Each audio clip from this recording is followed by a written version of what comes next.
Here's a video I shot, aerial shots I shot of Lucid Motors on the 7th. It is today the 12th, but I've had Wi-Fi problems, so I have not released it, but today I will.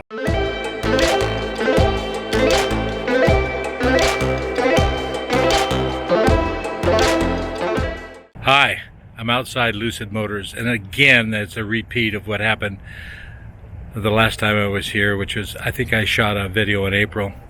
The facility parking lot looks a little bit bigger.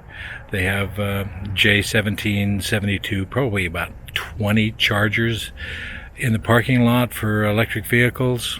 One was plugged in.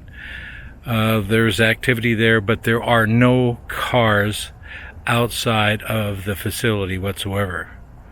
They had a tour here yesterday, they said.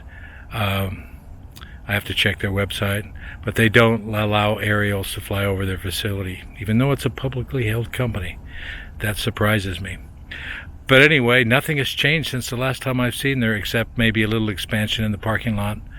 Other than that, it seems like it's the same. You would think they would have some cars out there since their assembly plant has been open and they started delivering cars publicly. There are none outside of the building whatsoever. So anyway, keep that in mind when you're investing in Lucid Motors. Talk to you later.